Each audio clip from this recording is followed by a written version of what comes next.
Assalamualaikum.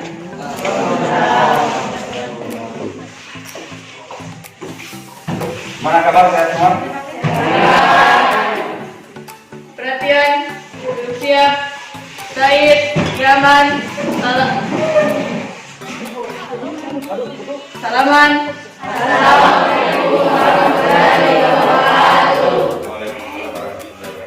Jurusan.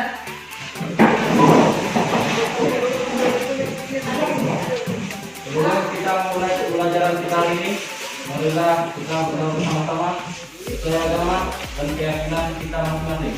Doa dimulai.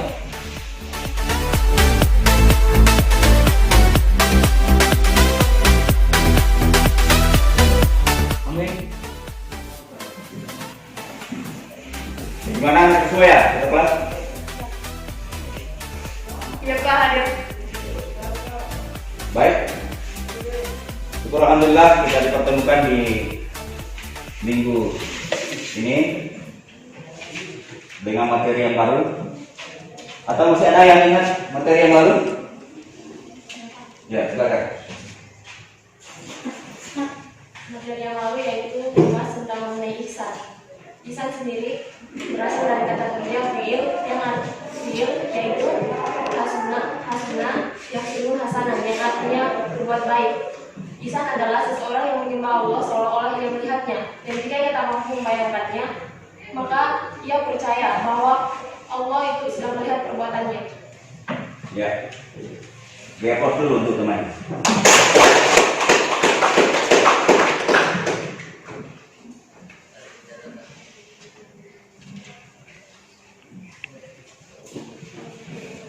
Kita akan masuk di materi yang baru, yaitu indahnya membangun menggeligai rumah tangga.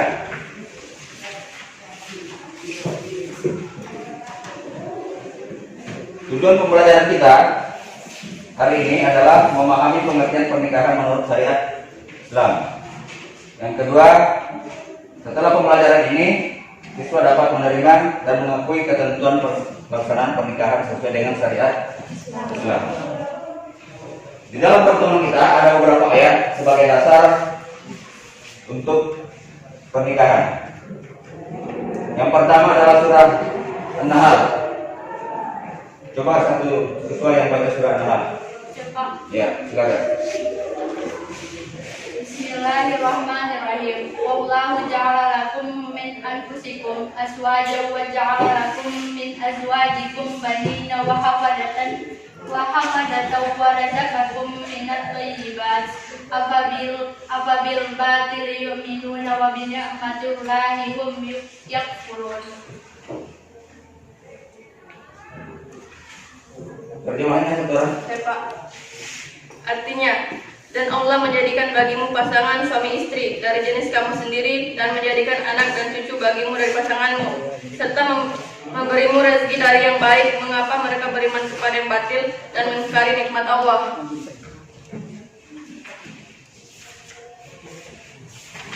Ya, berarti dari ayat itu memberikan penguatan bahwa sesungguhnya manusia itu diciptakan dalam keadaan berpasangan. Artinya dianjurkan bahwa pernikahan itu merupakan sunnatullah, wajib untuk dilaksanakan bagi yang sudah memenuhi syarat. Karena hukum pernikahan akan kita bahas di pertemuan berikutnya. Ya. Untuk lebih efektifnya, kita akan bagi kelompok. Jadi kelompok satu akan membahas surah As-Syariat tentang masalah pernikahan ya. Yang kedua surah berapa ya?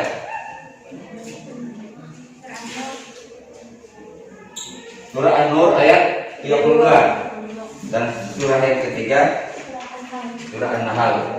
Ini semua berkaitan dengan dasar dalam membangun menggeligai rumah. Kalau begitu saya bagi 3 kelompok. Kelompok 1 membahas surah As-Syariat. Kelompok 2 membahas surah An-Nur. Dalam kelompok ini sebentar masing-masing kelompok akan mempresentasikan hasil diskusinya dan ditanggapi oleh kelompok yang lain.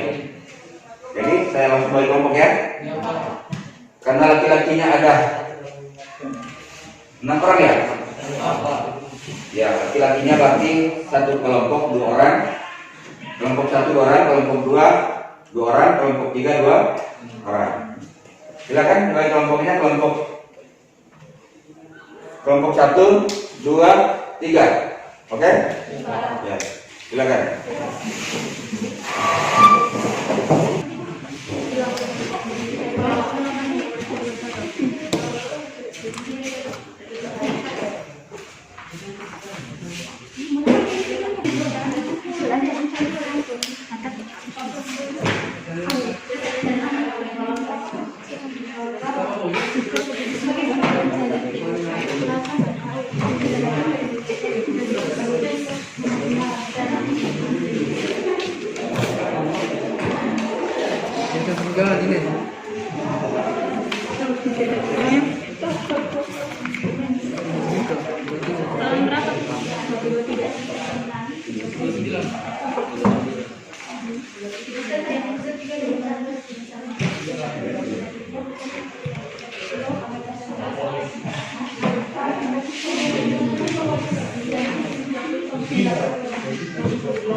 Oke, sudah selesai diskusi masing-masing kelompok.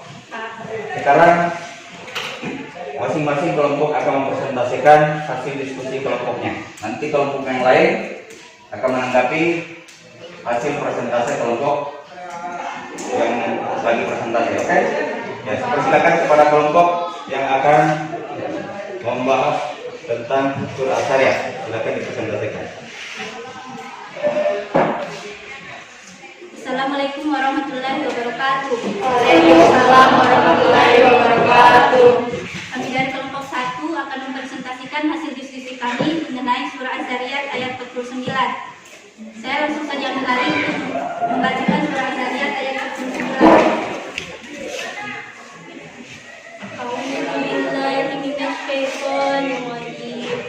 Bismillahirrahmanirrahim. Min kulli syai'in khalaqna zawjaini la'allakum tadhakkarun. Yang artinya, dan segala sesuatu yang diciptakan dari asal pasangan agar kamu mengingat kebesaran Allah. Quran Surah As-Sariyat Surah 51 ayat 49. Dari Quran Surah As-Sariyat ayat 49 menjelaskan bahwa Allah Subhanahu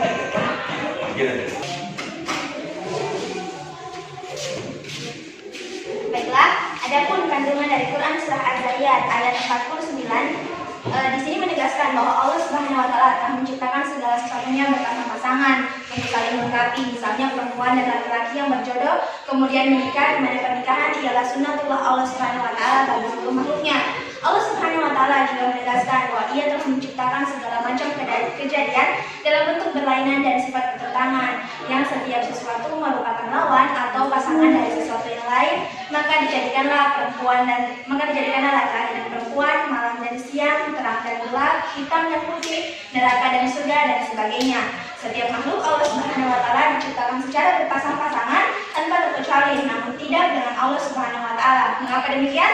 Karena Allah Subhanahu wa taala memang tak membutuhkan dan tak memerlukan pasangan. Demikian pula Ia tidak memerlukan sesuatu yang lainnya. Alasan lainnya, salah satu tujuan kita melakukan pernikahan selain untuk menyempurnakan sebagian agama, tapi juga untuk memerlukan sebuah keturunan. Namun jika Allah Subhanahu wa taala saja sudah mampu menciptakan dirinya sendiri, bahkan tanpa perantara orang tua, baik ayah maupun ibu, namun maka dari itu perkara dari keturunan bukanlah sesuatu yang sulit untuk dia, bukanlah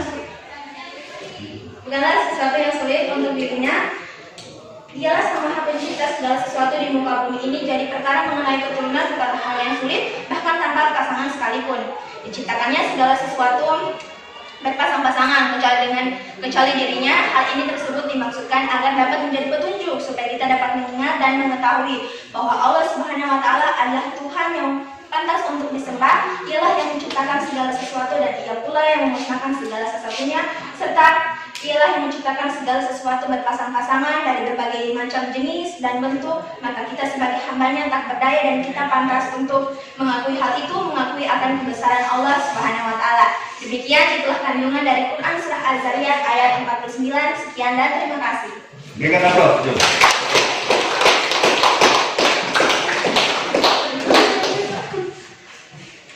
Presentasi yang cukup bagus, tapi mungkin masih ada tanggapan dari kelompok lain.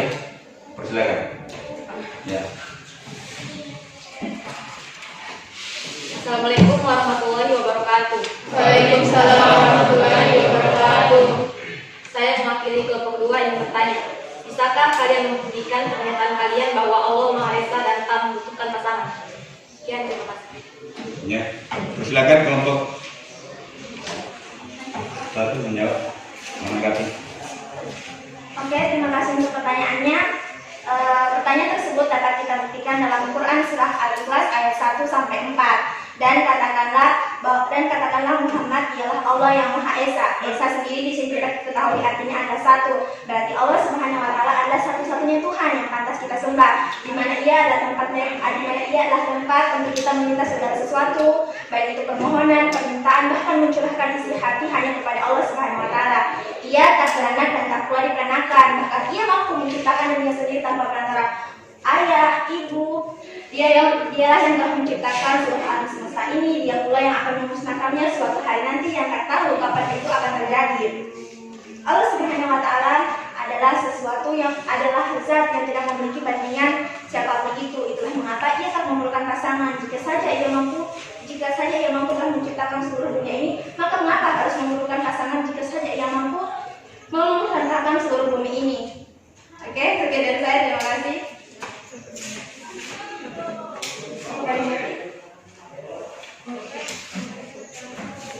Cukup? Masih ada tanggapan? Cukup ya?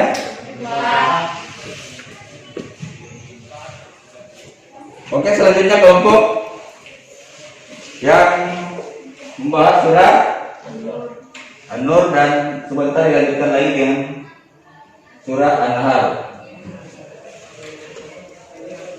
Oke. Sudah kita. Baik. Karena sudah presentasi 3 kelompok dari kelompok As-Sariyat, An-Nur dan Al-Mujadilah, maka saatnya kita akan mengambil kesimpulan bahwa sesungguhnya pernikahan itu merupakan sunnatullah. Dari kelompok 1 tadi presentasikan bahwa segala sesuatunya Allah ciptakan dalam keadaan berpasang. Namun sebagai manusia ada syarat atau syariat yang harus kita patuhi dalam pernikahan. Karena minggu berikutnya baru kita bahas tentang hukum pernikahan. Kapan itu menjadi wajib, kapan menjadi sunnah, kapan menjadi mubah dan lainnya. Karena kapan menjadi haram. Pernikahan itu kan ada juga haram, ada wajib, ya kan? Karena kalau segala ciptaan Allah itu dalam keadaan berpasang-pasangan, seperti apa disampaikan oleh kelompok 1 tadi, ada malam, ada siang, berarti ada suka, ada duka. Kalau manusia itu adalah laki-laki dan ada perempuan. Di ayat lain tadi juga sudah dibahas bahwa manusia itu memang juga berpasang-pasangan. Ada syarat yang harus kita ikuti bagi kita umat manusia, apalagi kita umat Islam. Ada rukun yang harus kita penuhi. Ya, daripada kesimpulannya bahwa dengan 3 ayat tadi kita sudah bisa mengambil kesimpulan bahwa kita sudah bisa mengakui bahwa pernikahan itu harus kita akui bahwa itu adalah merupakan sunnatullah sesuai dengan syariat ajaran agama. Ada wajib, ada sunnah, ada mubah, tapi nanti pertemuan berikutnya baru kita bahas. Karena itu untuk persiapan pertemuan berikutnya silakan pelajari di rumah tentang hukum-hukum pernikahan. Karena pernikahan itu selain diatur dalam syariat Islam, diatur juga dalam undang-undang Negara Republik Indonesia kalau tidak salah Undang-Undang Nomor 71 tahun 1971. Ya, saya kira itu. Mudah-mudahan pertemuan kita hari ini mendapat berkah dari Allah Subhanahu Wa Taala dan kita insya Allah kita akan lanjutkan minggu depan. Saya kira itu. Ya. Cukup sekian. Assalamualaikum warahmatullahi wabarakatuh. Waalaikumsalam warahmatullahi wabarakatuh.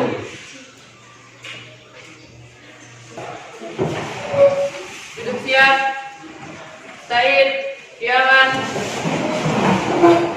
Salaman. Assalamualaikum warahmatullahi wabarakatuh. Waalaikumsalam warahmatullahi wabarakatuh. Jurusan.